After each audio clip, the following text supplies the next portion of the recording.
കഴിഞ്ഞ 30 വർഷത്തെ ഭരണം, LDFിൻ്റെ ഭരണം, ഇവിടുത്തെ രാഷ്ട്രീയം ബാധിക്കാത്ത ഇവിടെ കൂടിയിരിക്കുന്ന കൊല്ലം കോർപ്പറേഷനിൽ താമസിക്കുന്ന ഈ ജനസദസ്സ് വിലയിരുത്തിയിട്ട് 10ൽ 3 മാർക്കെങ്കിലും കൊടുക്കാൻ തയ്യാറാകുമോ എന്ന് ശ്രീമതി ചിന്താ ജെറോം പരിശോധിക്കാൻ തയ്യാറാകും. കാരണം ഏറ്റവും കൂടുതൽ അഴിമതി നടന്ന കോർപ്പറേഷൻ ഏതെന്ന് ചോദിച്ചാൽ കൊല്ലം കോർപ്പറേഷനാണ്. ഏറ്റവും കൂടുതൽ സ്വജനപക്ഷപാതം നടന്ന കോർപ്പറേഷൻ എന്ന് വെച്ചാൽ കൊല്ലം കോർപ്പറേഷനാണ്. ഏറ്റവും കൂടുതൽ മാലിന്യ പ്രശ്നമുള്ള കോർപ്പറേഷൻ എന്ന് വെച്ചാൽ കൊല്ലം കോർപ്പറേഷനാണ്. ഇവിടെ ചിന്ത പറഞ്ഞതുപോലെ പദ്ധതികൾ ധാരാളം പ്രഖ്യാപിക്കും. ഇപ്പം ചിന്ത തന്നെ പറഞ്ഞ ജീവനാണ് അഷ്ടമുടി, ജീവിതമാണ് അഷ്ടമുടി. പക്ഷേ അഷ്ടമുടി ജീവനുമല്ല, ജീവിതമല്ല, മലിനമാണ് അഷ്ടമുടി, മാലിന്യമാണ് അഷ്ടമുടി. ഈ നാടിനെ നശിപ്പിക്കുന്ന തരത്തിലുള്ള ഒരു ഭരണമാണ് കഴിഞ്ഞ 30 വർഷം നടന്നിട്ടുള്ളത്. ഇതിന് നേരെ ഓപ്പോസിറ്റ് ഒരു ടൗൺ ഹാൾ നിൽപ്പുണ്ട്. ബിനിലെ ഈ ടൗൺ ഹാൾ നവീകരിച്ചത് കഴിഞ്ഞ 5 വർഷത്തിനിടയിൽ 6ഓ 7ഓ തവണയാണ്. ഇവിടുത്തെ ഭരിക്കുന്ന കോർപ്പറേഷൻ മേയറുടെ മകൾക്ക് എപ്പോൾ കല്യാണത്തിന് സാഹചര്യം ഒഴുകുന്നോ അതിന് തൊട്ട് മുമ്പ് ടൗൺ ഹാൾ നവീകരിക്കും.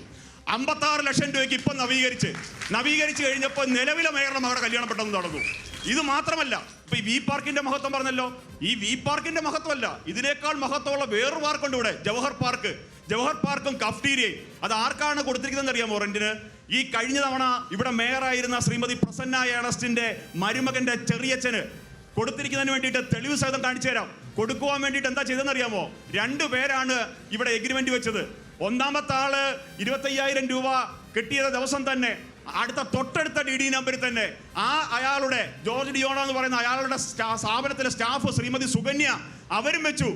ഒരാൾ 5,000 രൂപ കോട്ട് ചെയ്തു, മറ്റാൾ 5,100 രൂപ കോട്ട് ചെയ്തു. 5,000 രൂപ കോട്ട് ചെയ്ത ആൾക്ക് ഈ പറഞ്ഞതുപോലെ 5,100 രൂപ കോട്ട് ചെയ്ത ആൾക്ക് ഇത് ഫൈനലൈസ് ചെയ്ത് കൊടുത്തു. ആർക്കാ കൊടുത്തിരിക്കുന്നത്? ഇവിടുത്തെ മേയറുടെ ബന്ധുക്കൾക്ക്.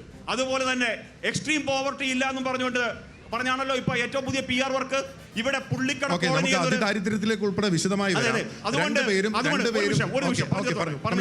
അതുകൊണ്ട് ഈ കോർപ്പറേഷന്റെ കഴിഞ്ഞ 30 വർഷത്തെ ഭരണവും അഴിമതിയാണ്.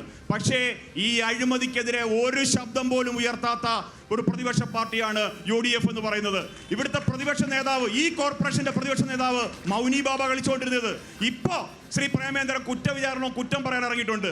ഒരു 2 കൊല്ലം മുമ്പ് പണ്ട് പറയുമല്ലോ, അമ്മാവ എന്നെ തല്ലിയായിരുന്നു ഞാൻ നന്നായിരുന്നത്. ഒരു 2 കൊല്ലം മുമ്പ് എന്തെങ്കിലും ചെയ്യാൻ ഈ പ്രതിപക്ഷം തയ്യാറായിരുന്നെങ്കിൽ ഒരു നന്നായി.